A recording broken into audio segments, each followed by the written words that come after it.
snow leopard comes walking and is at this distance, won't you miss your 1635 then? I might be 1635 I have. The 2470 I don't have. I see. So And what if it is like three hands distance and its face is not big enough? Then what are you going to do? You're going to need your 70. actually, at that point of time, I might need my running shoes more than I need anything else, but we'll figure out. Yeah, for me, snow leopard, I haven't seen them at all, right? So seeing them is the big deal for me. Like watching a snow leopard out there is going to be a huge moment for me, and I'm looking forward to that. And this I've looked forward to since the time I saw like the first documentary on snow leopard, where this videographer barely got to see it. I think he was in Afghanistan and then he moved to Pakistan, and barely got a glimpse of it, right? And there's also this very nice scene in Walter Mitty where Yeah. there's this photographer who's in Afghanistan, I think, and he's waiting for the snow leopard, and he, for the first 5 seconds of seeing it, he doesn't shoot it because he doesn't want to quote unquote spoil the moment. I mean, but for me, seeing it is going to be a huge moment.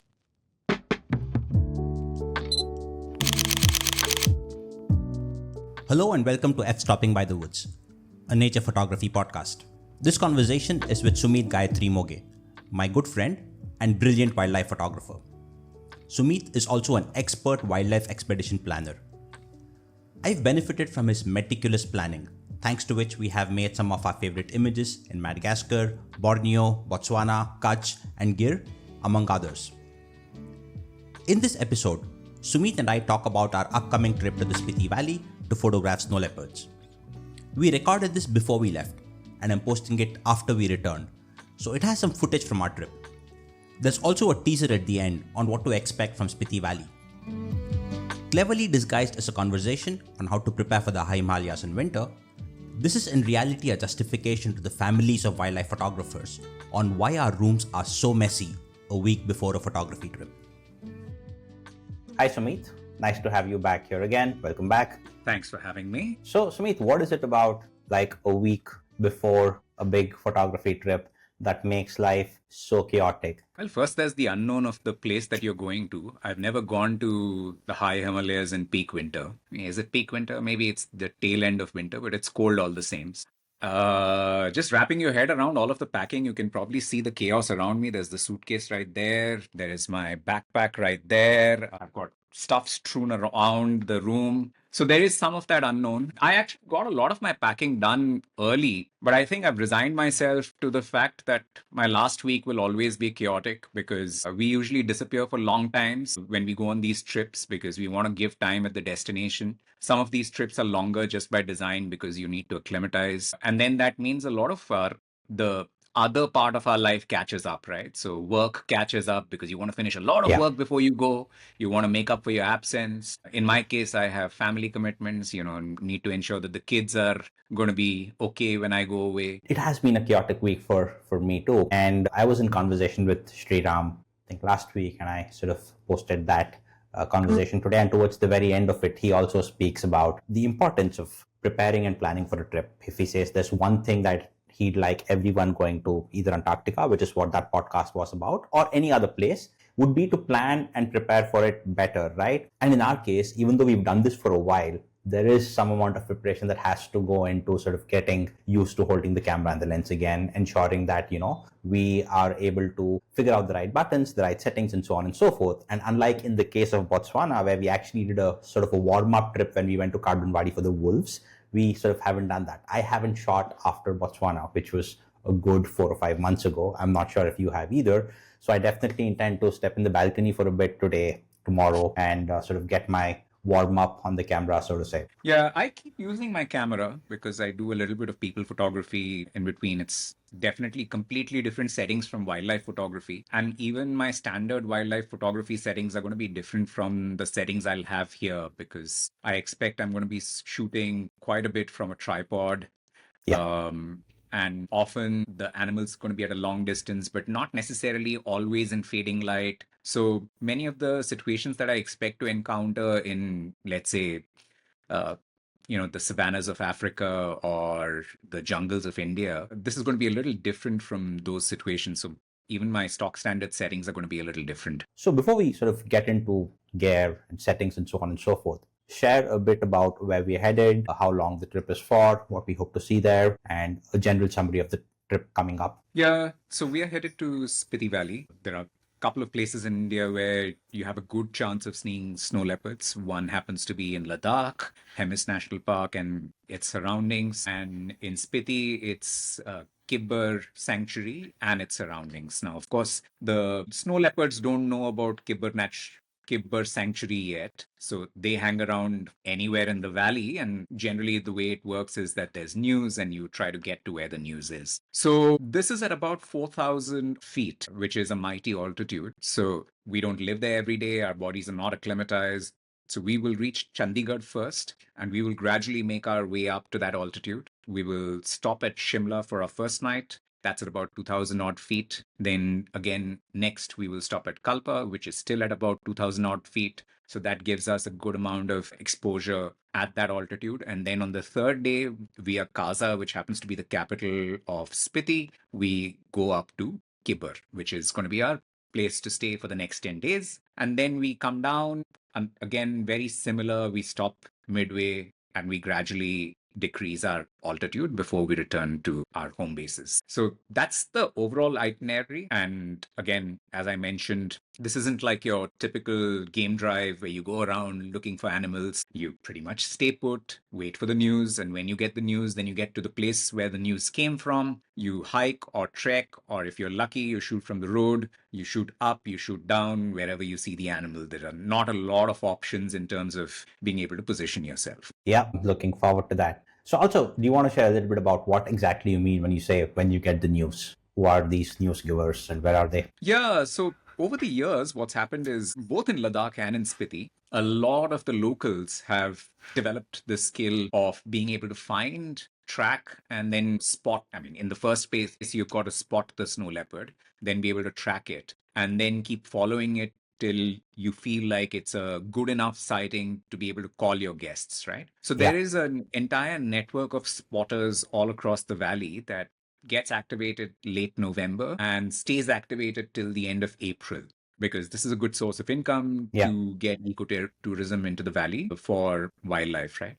So usually there are these homestays where you go and stay. There is again a network of homestays. Of course, the village isn't very big, so there is a carrying capacity there. And unlike a typical game drive where you go in search of the animal, somebody else goes in search of the animal for you. And that often happens to be the spotter or the team of spotters. And then once they receive news, then you get news back in your homestay where you might be sipping your coffee or noon cha or whatever. And then you drop your coffee, drop everything, pick up your bag and get to wherever the news is and hope that the animal hasn't left. And then, you hope it does something special for you to get a half decent shot. Yes, and for me, I don't know if you've seen snow leopards before. This is going to be the first time I'm hopefully going to see one, so that itself is a big deal, and I'm looking forward to that sighting. And this is again a very good example of why this is a tour where we have guides and spotters helping us, right? Because if we had to go there by ourselves and try to explore the place, I don't know if we can do it, but it might take us a really long time to be able to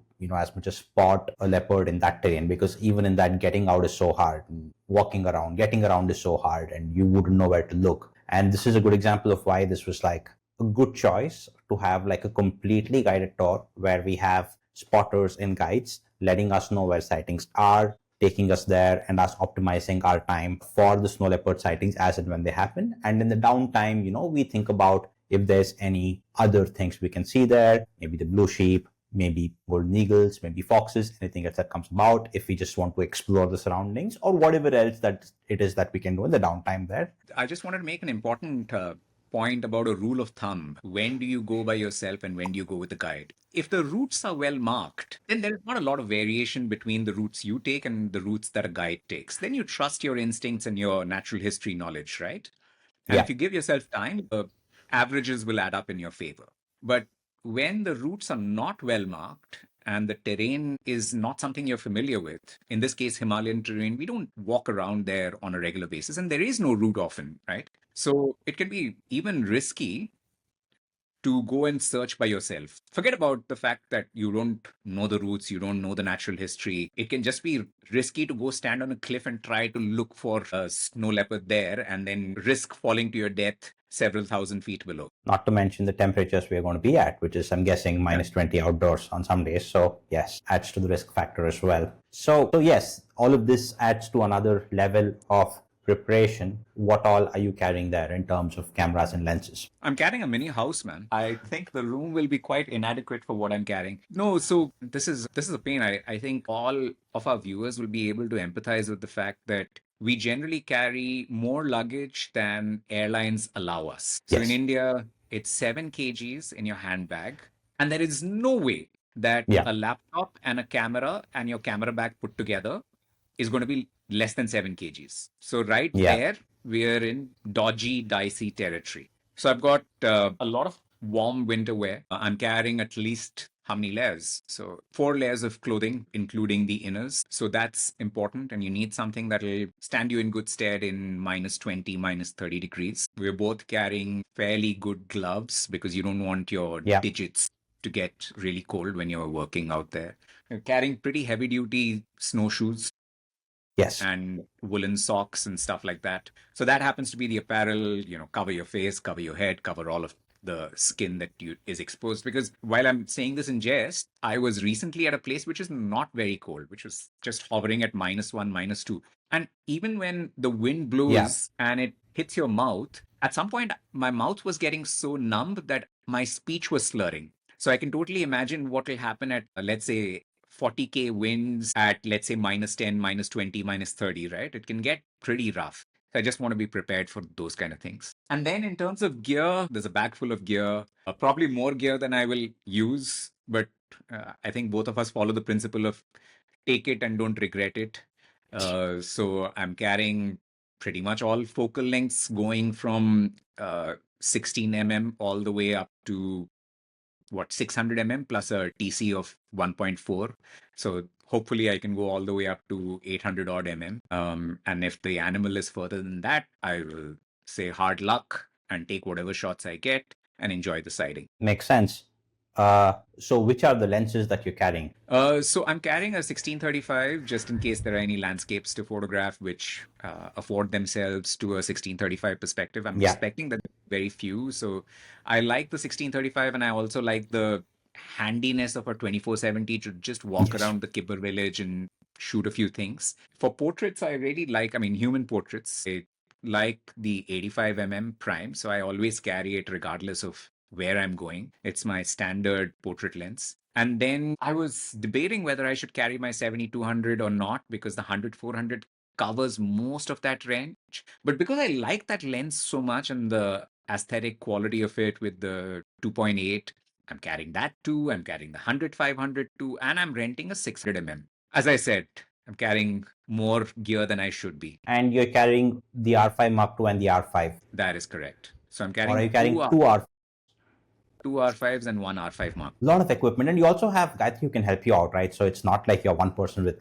3 cameras. I've seen her shoot a fair bit. Totally makes sense that there's 3 cameras between 2 people. So that's the right way of looking at it. All of this gear is spread between 2 photographers, which sort of makes sense. I'm still a little curious about the 70-200. I know it's my favorite lens too, but I've made the really, really hard call of not taking it this time because what I realize is that most of the good landscapes I've got with it are at 100 to 200 perspectives. Can get that with my 100-500. I don't expect a lot of scapes like animals being close by, elephants and so on and so forth, the way we saw them in Botswana. I don't expect too much of that happening here. I think most of our scapes are also going to be 400 plus here. So I've made the hard call of leaving that behind. I'm carrying 200-800, which I think is a very good lens. I've tried it out this morning, just received it today. And I'm also carrying the 1635, and that's all I'm going to be carrying. If you want to leave your 1635 behind, we can share the 1635 between the both of us. I'm not carrying anything else apart from these 3 lenses. Oh, if you're carrying the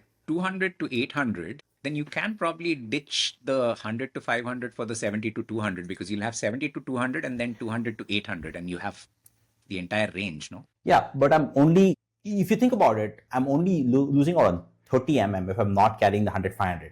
But what the 100-500 and what along with the 200 allows me is that it allows me 2 cameras, one of which can be set up for video and one of which can be set up for stills at the same time. And it also allows me the freedom of if something happens somewhere, I always have one handheld camera at my disposal, which is most likely going to be the R5 and the 100-500 to be able to shoot handheld videos or footage, whatever. If we're doing something and there's another direction and when something happens, or some movement and we need to quickly change something, always have one camera which is not on the tripod, which I can use for anything, is the way I'm thinking about it. So I'm optimizing it for that one setting, and it's okay if I lose out 30 by not having 70 to 100. Yeah, I think that's the reason I'm also carrying the 100 500 despite the fact that I'll have a Yes. 600 because I'm Oh yeah, hoping but your that 600 is a prime.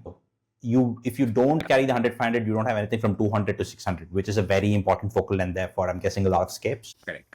And it's a very handy focal length range. The other thing that I got reminded of because you said handheld is that this is a trip where I'm optimizing for support. I don't usually optimize for support as much because Yeah, I'm mostly doing stills, but because there are going to be long periods of just keeping the camera pointed and crossing your fingers that something happens. I don't trust my arms and shoulders that I will be able to do yeah, this for long times, long periods of time. So I'm carrying a heavy duty tripod, more heavy duty than I usually carry. I'm also yeah. carrying my lighter tripod just in case for little stuff. And I'm carrying a gimbal, which otherwise I don't carry because I'd like that range of movement that the gimbal offers me. Yeah, so I'm also carrying a heavier tripod than the one I normally carry. It's a new one. I mean, after doing video, I realized that you need a slightly sturdier tripod for video, and my Peak Design, while it's great for stills, I don't think it's great for video. So I have a small rig which I got for a video, and that also comes with a fluid head, and that's the only tripod I'm carrying. I might carry a Gorilla Pod on which I might either mount like my phone or the Osmo action camera, which I have for time lapses and things like that. But I'm not carrying my other tripod simply in terms of optimizing the amount of equipment I want to carry in the field. And yeah, so let's see how that goes. So while that happens, I mean, my primary mode of shooting is very much going to be on the tripod, but in case something comes about for which I need to be able to shoot something handheld, I would have the R5 and the 100 set up for handheld video as well as shots. And let's see how that sort of comes about. That's that on sort of gear and tripods. How much memory are you carrying? I've actually made a gamble in the sense that each of my cameras has a 1 TB CF card, CF Express Yeah. card. That's about 3 TB. And in general, actually, if I look at a 1 week or 2 weeks in Africa, let's say I look at a good 1 week in Africa, that with a lot of heavy duty shooting happening in the day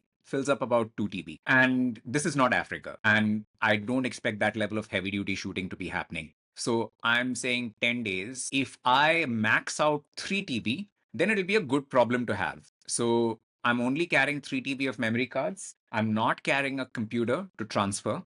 I am also carrying a small hard drive just in case I need to transfer as a backup, Yeah. but I'm not carrying a computer. No, that's a good call because a computer and a charger saves you so much sort of space and weight. I think my biggest cards are 512 GB, both on the CF Express as well as the SD cards for the R7. And I don't want to shoot in 1 TB because I don't like my computer. I don't know how much time it'll take to transfer. I'm carrying my two 4 TB SSDs and I'm carrying my computer to be able to transfer because in video 4 TB is likely to get used in this trip. I used close to 5.5, 6 TB in Botswana. So 4 TB is safe here is how I'm calculating that. Plus I'm shooting on 5 devices if you include the drone. So I've got my iPhone, I've got the action camera, I've got the R7 and the R5, and I've got the drone. We don't expect too much from the drone, but wherever we can shoot some scapes for context and so on and so forth, I'd like to fly the drone there and get some shots there. But the thing about gear is that, it's not just like the cameras and the lenses, right? It's the whole sort of ecosystem of support gear around this. Like my Excel sheet, which has the number of things I need to carry, has got 42 items, and I'm not counting each memory card as a single item. I've got like 3 128 GB cards or 3 512 GB cards as one item, and sort of have to tick off things one by one because even if something such as a small screw gets left out somewhere, you can't mount your tripod or something like that. So we'll get back to the packing list, and I've got in that sheet 2 columns, one to say where I'm storing it when I'm getting it there, and one to say where it is going to be stored when I'm out there in the field. And I think on the first 1 or 2 days of the trip, I'm going to get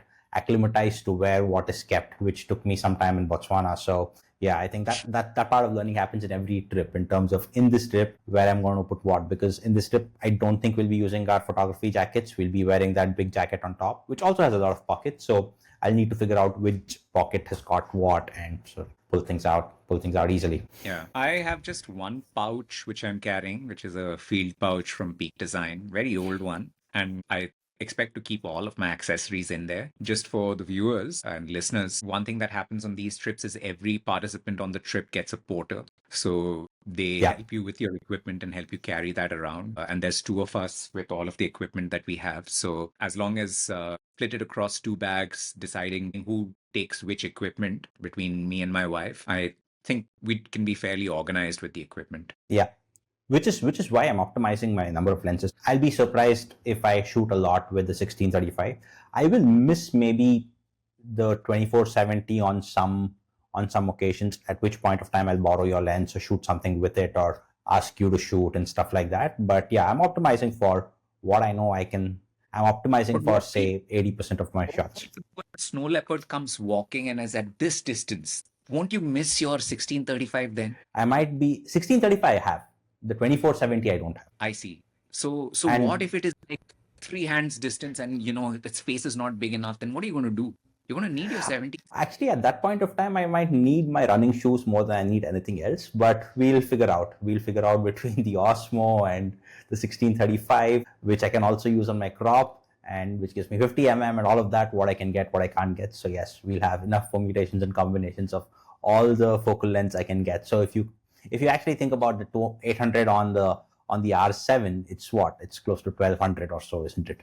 Yeah. So let's see what we can make of that. And like you said, if the snow leopard's beyond that, well, it's beyond that. So that's that on all the gear and all of that, which is very good. Have you thought about what custom settings you're going to be on? And again, for everyone sort of not aware of what custom settings are, I've spoken about the settings we need to have preset on our camera before going into a trip, so that you don't go there and figure out what the settings are, or you don't go there and go to aperture priority, shutter priority, and figure out what you want to shoot. We typically set custom modes on our camera as C1, C2, and C3 and know what C1 is, what C2 is, and optimize for the most likely situations, the most likely subjects we're going to encounter, and have them set and preset on our cameras.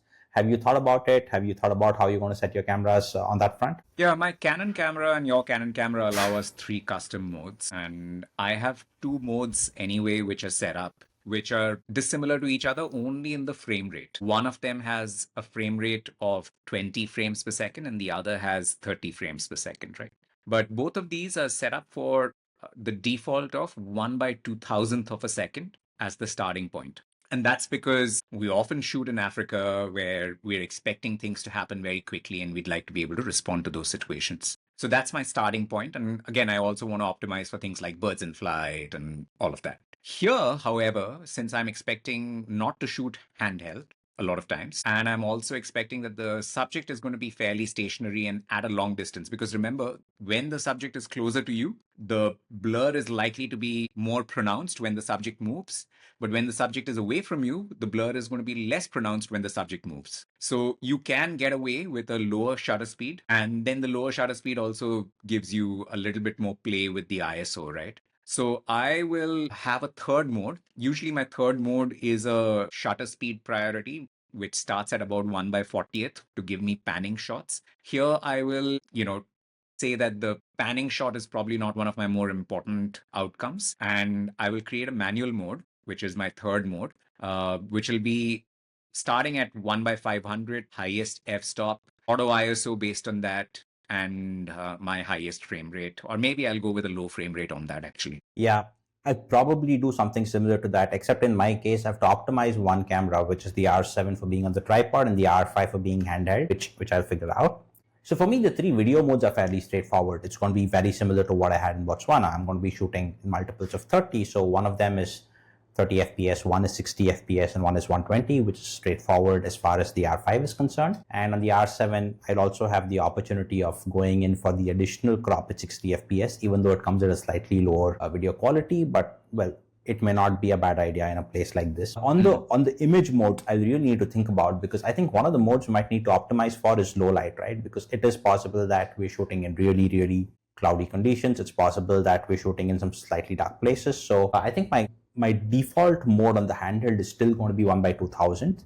and whatever ISO gives me that. But there might be one mode I might set up for specifically really high ISO situations and see what it is that I can get from it, even if it is like optimized for like maybe 1/500th of a second, 1/400th of a second. So I'll need to think about that. Since a majority of my memory is taken up by video, I'm really not fussed about what frame rate I'm shooting at. I set it to the highest frame rate that I can get on electronic shutter and don't worry about it, because I'm not as trigger happy as I used to be when I only did stills. Now I sort of shoot stills when I'm not shooting video. So that is, I mean, even though I think of myself as a photographer who optimizes for the photos first and videos next, but because video takes so much of effort, the number of stills automatically get reduced. So I'm not worried about how much memory is going to be taken up by everything I shoot at 30 FPS. So I'm not optimizing for that at all. That optimization for me happens more in terms of the video quality settings on the video I have. So yeah, that takes away one whole